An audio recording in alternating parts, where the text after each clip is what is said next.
주님을 바꾸지 않으리. 오늘도 거룩한 주의 날에 예배 자리에 나오신 여러분에게 주의 풍성한 은혜와 복이 함께 하시기를 주의 이름으로 축복합니다.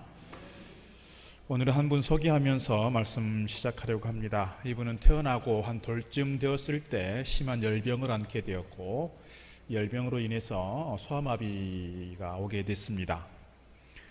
서울 동대문에 있는 제기동의 한 골목집에 살던 이 소년은 친구들과 함께 어울려 놀기 힘들었고, 그래서 골목길에 나와서 친구들이 노는 장면들을 늘 구경하면서 이렇게 시간을 보내고 있었습니다.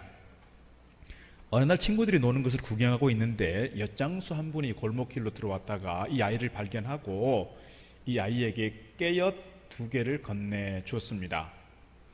이 엿장수 아저씨하고 이 소녀의 눈이 마주치고 있는데 한동안 말이 없던 이 아저씨는 흐뭇한 미소를 지으면서 이 소녀에게 이렇게 얘기했습니다.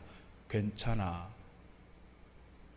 이 소녀는 내가 이 엿을 먹어도 된다는 것인지 아니면 내가 목발을 짚고 다녀도 괜찮다는 것인지 이해를 하지 못했지만, 잘 알기 힘들었지만, 그래도 이 소녀는 그때부터 그의 인생이 달라졌습니다. 세상을 보는 눈이 달라졌습니다. 아, 세상은 살만한 세상이구나. 나를 이렇게 따뜻한 눈으로 바라봐 주시는 분이 계시구나. 생각이 달라졌습니다. 그의 아버지도 공부할 만큼 하신 분이라 이 아이가 정말 세상 가운데 좀 든든하게 살아가려면 공부를 좀 제대로 해야 된다 생각이 되어서 일반 학교에 계속 진학을 시켰습니다. 그런데 가는 학교마다 거절당했습니다. 심지어 대학교에 가서 연세대학교 가고 싶었는데 면접관이 그랬습니다. 우리는 장애인을 받지 않습니다. 그래서 서강대학교를 갔습니다. 석사까지 하고 유학을 다녀와서 교수가 되었고, 2009년도에 50대를 넘기지 못하고 3번의 암 투병 끝에 세상을 떠나고 말았습니다. 이 사진을 잠깐 보시면 그분이 고 장영희 교수입니다. 그분의 유작이 살아온 기적, 살아갈 기적입니다. 그분이 평생 살아오면서 이 책에서 고백하는 건 그겁니다. 자기 인생에서 가장 용기가 되었고 힘이 되었던 말은 괜찮아 였다는 겁니다. 괜찮아. 여러분, 살아가면서 가장 듣고 싶은 말이 무엇입니까? 또 자녀들이 실패하거나 실수했을 때 부모로부터 듣고 싶은 가장 좋은 말은 무엇일까요?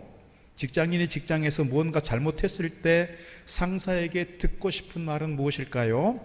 운동을 하고 게임을 하는데 우리 팀이 상대방에게 지고 있을 때 감독으로부터, 코치로부터, 주장으로부터 듣고 싶은 말은 무엇일까요?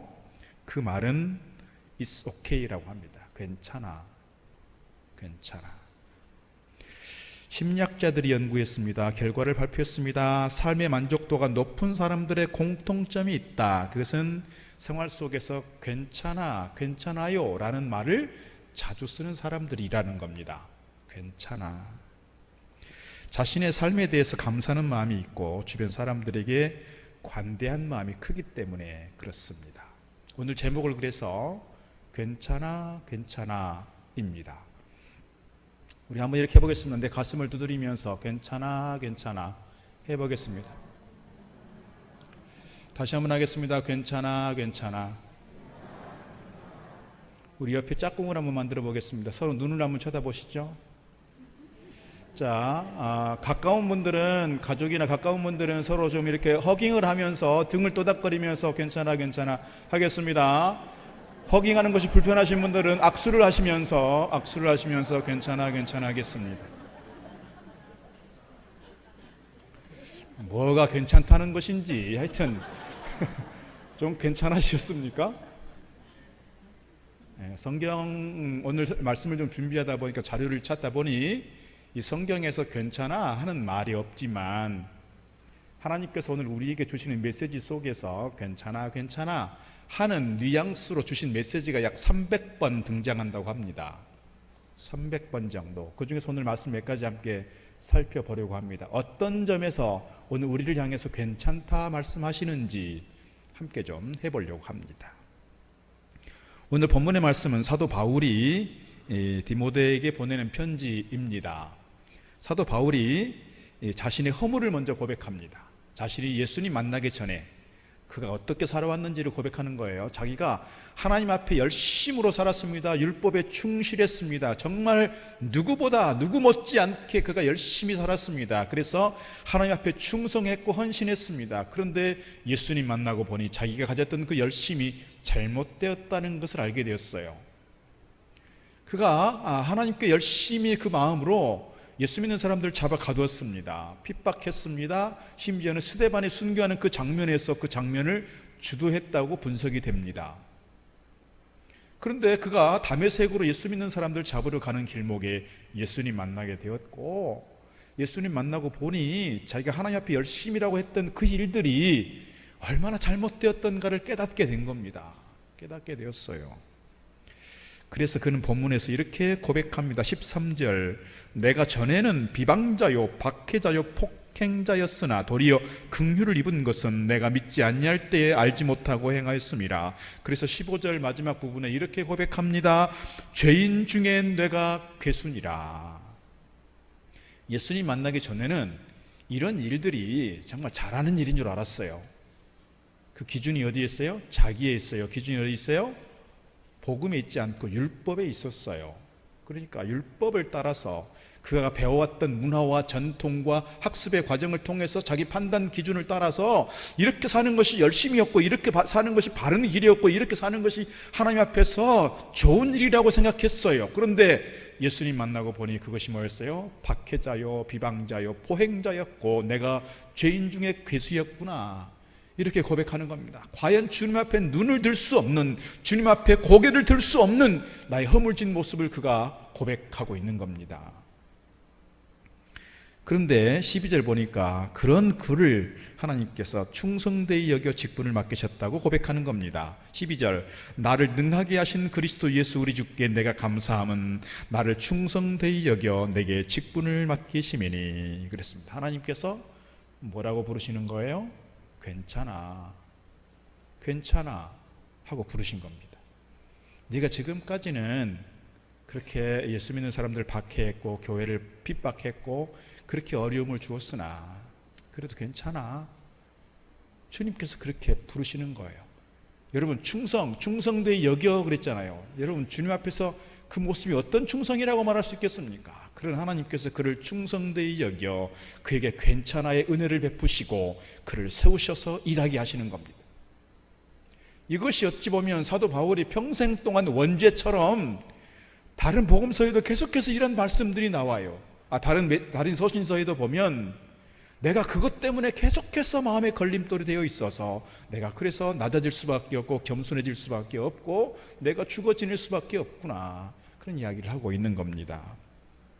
전적인 하나님의 은혜와 감사의 제목이라고 하는 것을 그가 고백하고 있습니다. 그래서 14절에서 우리 주의 은혜가 그리스도 예수 안에 있는 믿음과 사랑과 함께 넘치도록 풍성하였도다. 하나님의 풍성한 은혜는 괜찮아 하심으로 시작된 것이다, 이렇게 말씀드릴 수가 있습니다. 그래서 이 괜찮아의 은혜는 풍성한 은혜입니다. 자신의 모든 허물과 죄까지도 모두 쓸어 담을 수 있을 만큼 하나님의 큰 사랑이었습니다. 그 은혜를 받았기에 사도 바울은 사랑의 빚진 자로서 사역을 잘 감당해 왔고, 그 사랑의 빚진 자가 되어서 정말 복음을 전하는 과정에서 많은 수모와 핍박과 박해와 죽을 고비들을 넘겨가면서 마지막까지 힘써 이 괜찮아의 은혜를 갚는 빚진 자로서 그가 삶을 살았다, 이렇게 말씀드릴 수 있습니다. 내 자존심이 무너져 내린다 하더라도 빚진 마음 때문에 견뎌낼 수 있었습니다. 자신의 진 사랑의 빚 때문에 생명을 걸고 그는 복음을 전하는 사도가 되었습니다. 그래서 고백합니다. 주 예수께 받은 사명 곧 하나님의 은혜의 복음 증가하는 일을 위해서 내 생명을 조금도 귀한 것으로 여기지 않겠다, 이렇게 말하고 있습니다. 여러분, 괜찮아의 은혜는 낙심한 우리들에게 다시 일어설 수 있는 용기를 준다 할 수 있습니다. 괜찮아의 은혜는 죄를 지은 우리에게 다시금 하나님을 위해 살아갈 수 있는 힘을 공급해 주는 힘이 있습니다. 괜찮아의 은혜는 두려움 가득 찬 우리의 마음을 평강의 마음으로 바꾸어 주십니다. 하나님은 오늘 우리가 받은 괜찮아의 은혜를 이제는 나 혼자 내 안에 머물러 있는 은혜가 아니라 이제는 이웃에게 함께 나누기를 원하신다, 그렇게 말씀드릴 수 있습니다. 오늘 우리 모두가 사도 바울처럼 정말 고개를 들 수 없는, 민망하기 짝이 없는 그런 오늘 우리의 허물진 모습들이고 죄악으로 가득 찬 내 모습이지만, 주님께서 오늘 우리를 향하여 괜찮아, 내가 너를 다 용서했어, 괜찮아, 너 다시 일어설 수 있어, 괜찮아, 그건 옛날 일이잖아, 괜찮아, 네가 모를 때 하는 일이었어. 그렇게 오늘 우리를 받아주시고 그 풍성함의 은혜로 오늘 우리를 품어주셔서 오늘 우리로 하여금 괜찮아 괜찮아 할 수 있게 하셨고, 오늘 우리 스스로가 괜찮아 뿐만 아니라 형제를 향해서, 이웃을 향해서 괜찮아 괜찮아 말할 수 있도록 우리에게 축복의 통로가 되게 하셨다는 거예요. 나에게만 머물러 있는 괜찮아가 아니라 형제에게로 흘러가는 괜찮아의 은혜가 우리 가운데 있기를 주의 이름으로 축복합니다. 누가복음 15장에 보게 되면 집을 나간 둘째 아들이 돌아왔을 때 아버지는 괜찮아 하고 그를 안아주시는 장면 우리가 기억할 수 있습니다. 아버지의 유산을 미리 받아서 탕진하고 돌아온 아들을 향해서, 여러분 보통 우리의 심정으로는 사실 쉽지 않은 것 같습니다.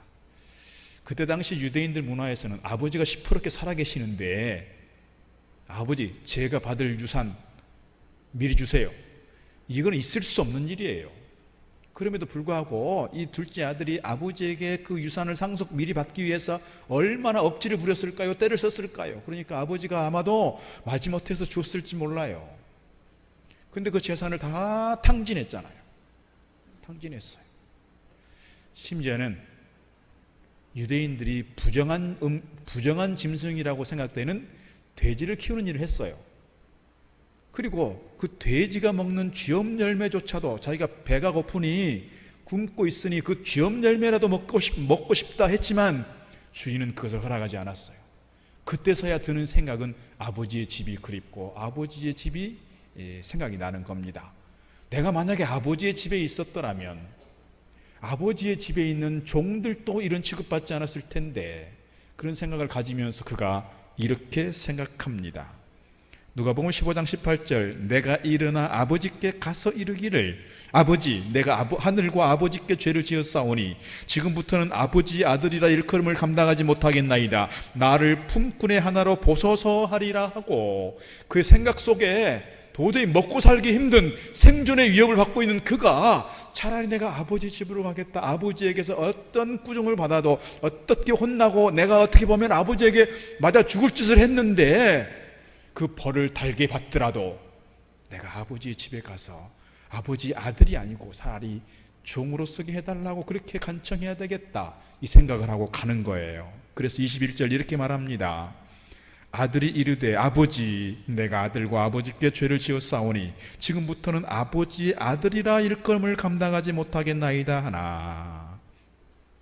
아버지에게 찾아가면서 어떤 마음이었을까요? 아마도 고개를 들 수가 없었을 것이고요, 씩씩하게 금이환영하듯이 고향을 찾는 것이 아니라 아마도 터덜 힘없이 맥 빠진 채 마지못해 고향을 찾았을 것입니다. 그때 아버지의 모습은 어떤 모습입니까? 아버지의 모습은 동구 밖에 나와서 그 아들을 기다리고 있고 그 아들을 품어주는 장면 우리가 이해해 볼 수 있습니다. 그래서 15장 20절 말씀 보면은 아버지가 그를 만나게 되었을 때 괜찮아 하고 안아주는 장면이라고 볼 수 있어요. 이에 일어나서 아버지께로 돌아가니라 아직도 거리가 먼데 아버지가 그를 보고 측은히 여겨 달려가 목을 안고 입을 맞추었다 그랬습니다. 여러분 상상을 해보세요. 집에 있는 재산 절반을 떼어가지고 나가서 재산을 다 탕진했습니다. 뭐 사업을 하다 망한 것도 아니에요. 탕진했어요. 그리고서 실패한 인생으로 그렇게 죽을 것 같은 모습으로, 상그지의 모습으로 돌아오고 있는 그 아들을 보면서 아버지의 마음이 얼마나 힘들었을까요?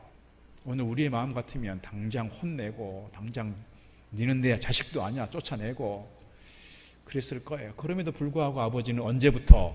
진즉부터 이 아들이 이제 오나 저제 오나 기다리면서 아들이 오니 그 아들에게 달려가 목을 끌어안고 허깅을 하면서 괜찮아 괜찮아 하고 있는 거예요. 유대인들이 가지고 있는 문화는 뭐냐면 그 동네 사람이 그 동네에 수치스러운 일을 했으면요, 동네 사람들이 돌을 들고 나와서 돌팔매질을 해서 그 사람을 죽이든지 쫓아내든지 하는 거예요. 그러니까 아버지는 그걸 아는 거예요. 이 아버지가 시퍼렇게 살아있는데도 불구하고 이렇게 재산을 가지고 나간 그 아들 다 탕진해가지고 돌아올 때 동네 사람들에게 발각이 되면 어떻겠어요? 사람들이 돌을 들고 와서 그 사람을, 그 아들을 치고 그 아들을 내쫓을 걸 뻔히 아는데 이 아버지는 그 모습을 생각하면서 미리 나와서 기다리고 있는 거예요. 미리 나와서. 그래서 동네 사람들이 돌을 던지면 내가 막겠다, 내가 이 아들을 막아주겠다, 그런 마음으로 그 아들을 찾아가 목을 끼안고 허깅을 하고 감싸 안고 그 아이에게 말하는 거예요. 그 아들은 아버지, 내가 하늘과 아버지께 죄를 지었사오니 내가 고개를 들 수 없는데 내가 어찌 감히 아들이라 말할 수 있겠습니까? 나를 차라리 종의 하나로 써주십시오. 그렇게 말하고 있을 때 아버지는 뭐라고 했다는 거예요? 그 아들에게 괜찮아, 괜찮아, 내가 다 잊었어, 내가 다 용서했어. 그렇게 아들을 품어 안은 것입니다. 어쩌면 오늘 우리 하나님께서 그렇게 품어 안으신 줄 믿습니다. 내가 세상 가운데 살아가면서 주님을 알지 못할 때 정말 허물진 모습으로 고개를 들 수 없고 차마 부끄러워서 내 얼굴 내밀을 수 없는 그때 주님께서 오늘 우리를 품어주시고 괜찮아, 괜찮아, 내가 널 사랑하잖아, 내가 다 잊었어, 내가 너를 다 용서했어, 괜찮아, 괜찮아, 우리를 향해 그렇게 말씀해 주시는 줄로 믿습니다. 우리가 살아오면서 실수 많이 했습니다. 주님을 실망시켜드리는 일들도 많이 했습니다. 내 자신이 용납이 안 되는 일들도 있습니다. 내 가족들에게, 형제들에게, 이웃 사람들에게 욕먹을 짓도 했습니다. 그러나 그럼에도 우리 주님께서 오늘 우리를 향해서 괜찮아, 괜찮아 이렇게 안아주시고 품어주시는 줄로 믿습니다. 우리 다시 한번 하겠습니다. 주님께서 오늘 우리를 향해서 하시는 말씀처럼 우리 자신을 향해서 괜찮아, 괜찮아 한번 다시 한번 해보겠습니다. 괜찮아, 괜찮아. 주님께서 오늘 우리를 향해서 그렇게 말씀하시는 줄로 믿습니다. 우리가 힘들고 어려울 때, 수치스럽고 부끄러울 때마다 오늘 주님께서 오늘 우리를 향해서 사랑스러운 눈길로, 사랑스러운 음성으로 괜찮아, 괜찮아 우리를 향해 말씀하시는 주님의 음성 듣고 주님 안에서 위로와 힘 얻기를 주의 이름으로 축복합니다. 누가복음 25장 22절 이하에 보게 되면 그렇게 끌어안고 끝나는 것이 아니라 또 새로운 모습을 보여주고 있습니다. 아버지는 종들에게 이르되 제일 좋은 옷을 내어다가 입히고 손에 가락지를 끼우고 발에 신을 신기라. 그리고 살찐 송아지를 잡으라 끌어다가 잡으라. 우리가 먹고 즐기자. 내 아들은 죽었다가 다시 살아났으며 내가 잃었다가 다시 얻었노라 하니 그들이 즐거워하더라. 자기 아들이 아버지, 내가 죄를 지었으니 아들로서 이제는 부름 받을 수 없으니 나를 종으로 써주십시오. 그렇게 아버지에게 간청을 했더니 아버지는 그 아들을 씻기고 입히고 가락지를 끼워서 신분을 회복시키십니다. 뿐만 아니라 송아지를 잡아서 잔치를 하고 함께 즐거워합니다. 왜요? 살아 돌아오는 것이 너무 기쁘거든요. 살아 돌아온 것이 너무 감사하거든요. 저는 그런 경험은 없지만 그런 얘기들을 간혹 들을 때가 있습니다. 정말 자식이 죽을 위기에서 겨우 생명을 건졌는데, 사고가 나고 병이 들어서 겨우 생명을 건졌는데 그런 생각을 한다고 하죠. 이 아이가 앞으로 어떻게 살아가는지 뻔히 힘들 거 보이지만 그럼에도 불구하고 이 아이가 살아있는 것만으로도 감사하다, 살아있는 것만으로도 감사하다 하는 이야기들을 종종 듣습니다. 아마도 이 아버지는 아들에게 그런 마음이었을지 모릅니다. 동구 밖에 나가서 계속해서 기다리던 그 아들이 살아 돌아온 것만으로도 감사하다, 살아 돌아온 것만으로도 기쁘다, 그러면서 그 아들을 사랑하는 마음으로 품어 안았을지 모르겠습니다. 오늘 우리가 어떻게 보면 우리가 본질상 진노의 자식이라 그랬습니다. 죄로 인하여 망할 수밖에 없는 존재들이었습니다. 그러나 오늘 우리가 주님을 고백하면서 주님을 주님이라고 고백하면서 이 자리에 나왔습니다. 우리 하나님께서 우리 한 사람 한 사람을 향해서 버린 자식이 아니라 끌어안고 기도하시면서 우리를 향하여 괜찮아, 괜찮아 우리를 향해 말씀해 주시는 줄로 믿습니다. 마태복음 18장 말씀 보게 되면 천국 비유 가운데 1만 달란트 빚진 자의 이야기를 해주었습니다. 마태복음 18장 23절 그러므로 천국은 그 종들과 결산하려 하던 어떤 임금과 같으니 결산할 때에 10,000달란트 빚진 자 하나를 데려오매 갚을 것이 없는지라 주인이 명하여 그 몸과 아내와 자식들과 모든 소유를 다 팔아 갚게 하라 하니 그 종이 엎드려 절하며 이르되 내게 참으소서 다 갚으리이다 하거늘 그 종의 주인이 불쌍히 여겨 놓아 보내며 그 빚을 탕감하여 주었더니 그랬습니다. 어떤 사람이 10,000달란트 빚졌습니다. 10,000달란트가 얼마 정도 되는지 잘 감이 안 오시죠? 1달란트는요 6,000데나리온이라고 합니다.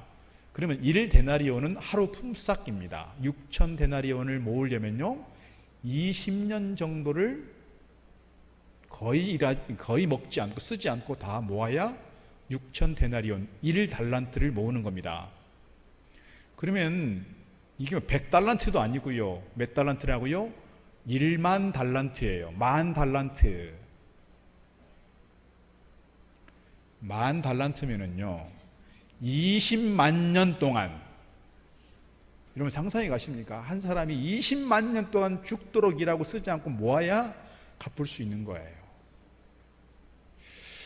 이 빚진 자가 왜 그렇게 빚졌는지는 설명하지 않아요. 중요한 것은 큰 빚을 졌다는 것이고요. 그 빚을 도저히 갚을 수 없는 존재가 됐다는 거예요. 빚을 갚지 못하면 어떻게 내가 종으로 팔려가야 돼요. 내 아내도 종으로 팔려가고요. 내 자식도 종으로 팔려가고요. 자식의 자식도 종으로 팔려가야 되고요. 수십 대 동안 이어지면서 자식의 자식을 보도록 계속해서 그 가문은 종의 가문이 될 수밖에 없는 그런 상황이 된 거예요. 그런데 그 주인이 보고 그 종이 갚겠다고 그렇게 간청을 하지만 뻔히 못 갚는다는 거 알잖아요. 그래서 하는 말이 그래 괜찮아 내가 너의 빚 다 탕감해 줄 거야 이렇게 말하는 거예요. 내가 너의 빚 다 탕감해 줄 테니 괜찮아 걱정하지 마라 그거예요.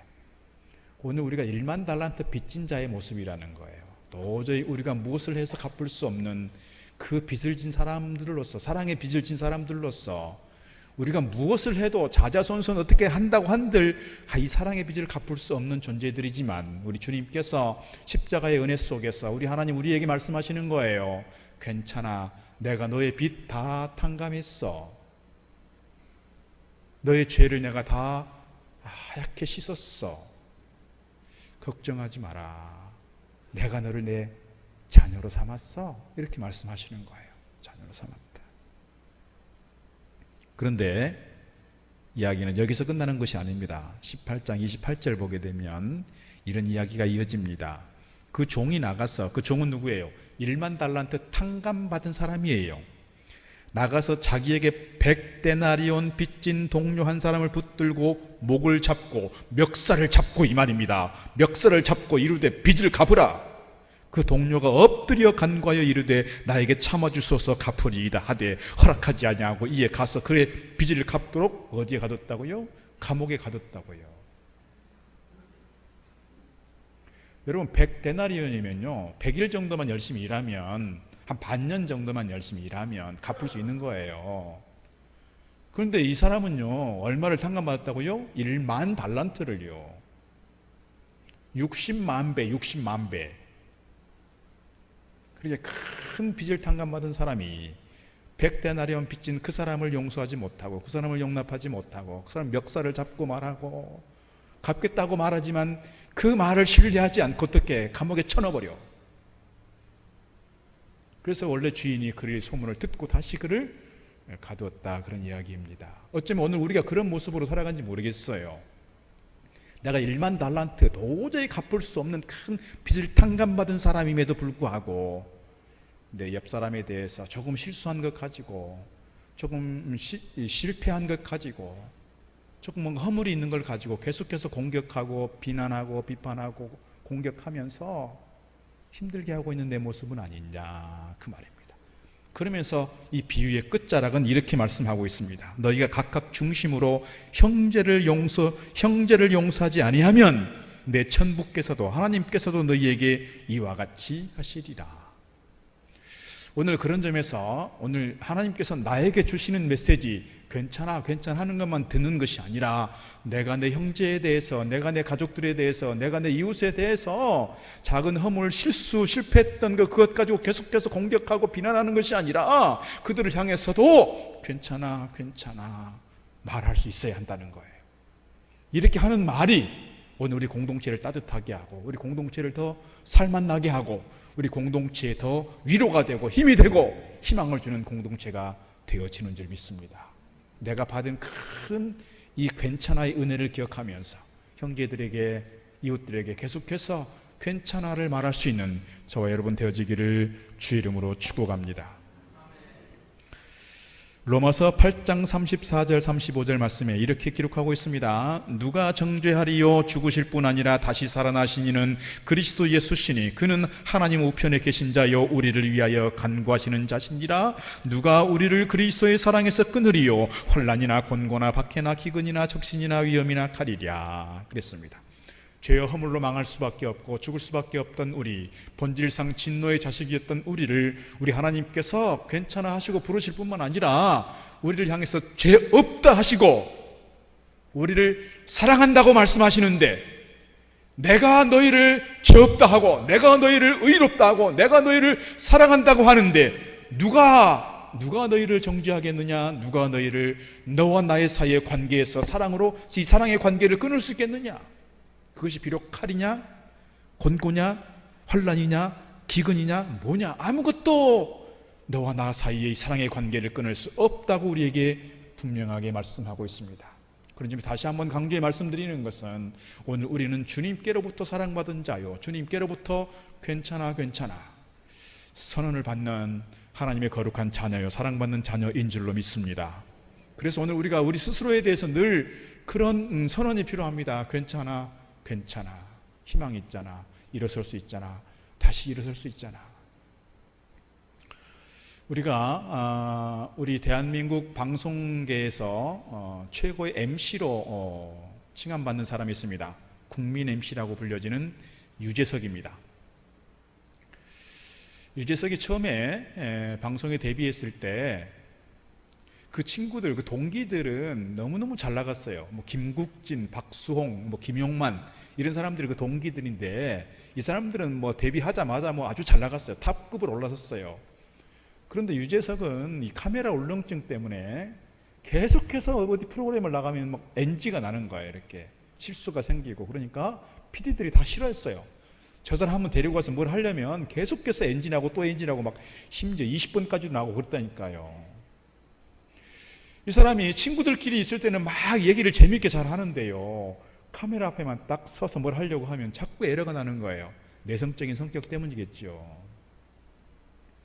어느 날 그럼에도 자기를 계속해서 뭔가 좀 아끼고 있었던 김석윤 PD라고 있는데, 이분이 계속해서 좀 작은 역할이지만 이 유재석을 불러서 자꾸 뭔가를 맡겼어요. 근데 한 프로그램에서 PD가 2명이었습니다. 2명인데 김석윤 PD가 한 번 하고 다른 PD가 한 번 하고, 근데 김석윤 PD가 하면서 뭔가 역할을 맡겼는데 김석윤 PD는 쉬는 날 다른 PD가 맡았을 때 연락이 왔다고 합니다. 오늘 나오지 않아도 됩니다. 오늘 안 나와도 된대요. 그 연락을 받고 유재석이 그랬다고 합니다. 전화에 대고 괜찮아 했대요. 그리고 소화기를 놨대요. 그때부터 눈물이 터지는데요, 엄청나게 울었다는 거예요. 왜요? 말은 괜찮아 했지만 여기는 괜찮지 않는 거예요. 여기가 괜찮지 않아. 그래서 엄청 울고 또 울면서, 이렇게 작은 역할 하나에도 나를 써주지 않는구나 탄식하면서 이거를 그만둬야 하나 고민을 많이 했다는 거예요. 그럼에도 그가 일어서고 또 일어서서 지난 20여 년 동안 우리나라에서 최고의 MC 자리에 서 있는 걸 볼 수가 있습니다. 그 유재석의 말을 엊그저께 제가 잠깐 들으면서 그런 생각을 좀 했습니다. 오늘 말씀 가운데 생각하는 것은, 우리가 우리 스스로는 괜찮아 얘기할 수 있지만 말은 괜찮아 하면서도 여기가 괜찮지 않아서 속으로 눈물을 흘리고 아파하고 신음하고 있는 우리 식구들도 있겠구나, 그 생각이 드는 거예요. 누가 만나면 잘 지내고 있지? 그래, 잘 지내지. 괜찮아? 괜찮아. 괜찮다고 답은 하지만 이게 괜찮지 않아. 괜찮지 않아서 울고 아파하고 신음하고 괴로워하고 있는 우리 식구들이 없잖아 있을 것 같습니다. 오늘 우리가 내 자신을 생각하면, 우리 환경을 생각하면 우리는 그런 것 같아요. 내가 입으로 내 체면도 있고 내 위치도 있고 또 누구에게 내 아픈 모습, 내 힘든 모습 보여주고 싶지 않으니 괜찮아 말하지만 내 상황을 보면, 내 지금 이 속 마음을 보면 괜찮지 않을 때 우리가 늘 주님을 기억하면 좋겠습니다. 우리 하나님께서 우리를 향해서 그럼에도 괜찮아 하신다는 거예요. 괜찮아. 말씀을 준비하면서 제가 어린 아이들 아동부 유치부 이렇게 지도할 때 불렀던 그 찬양이 생각이 나더라고요. 바람 불어도 괜찮아요. 제가 가운을 입고 이렇게 율동하는 게 좀 그렇지만 율동을 해보자면 기억해보자면 그렇습니다. 바람 불어도 괜찮아요. 파도 일어도 괜찮아요. 나는 괜찮아요. 바람을 만드신 하나님, 파도를 만드신 하나님, 주님 내 안에 계시니까 나는 괜찮아요. 잘했습니까? 제가 어렸을 때는 또 젊었을 때는 많이 했던 건데 잘 안 하게 되니까 못하게 됩니다만, 그거 같습니다. 우리를 지으신 분 하나님이시고 우리 가운데 바람도 만드시고 풍랑도 만드시고 파도도 만드신 분 누구냐? 우리 하나님이시다. 그런 점에서 내 형편만 보는 것이 아니라 우리를 지켜보시고 우리 함께 하시는 늘 우리 주님을 기억하면서 믿음 가운데 든든히 서가기를 주의 이름으로 축복합니다. 앞에서 얘기했던 장영애 교수에 대한 이야기 하나만 더 하고 마치려고 합니다. 보스턴에 유학을 갔는데요, 유학생활 중에서 정말 어려운 일들을 많이 겪게 되었는데요, 그 중에 하나가 집안에 도둑이 들어서 다 털어갔는데 엉덩이에 종기가 나도록 그렇게 힘들게 논문을 거의 완성해 가던 때 그 논문조차도 도난을 당한 겁니다.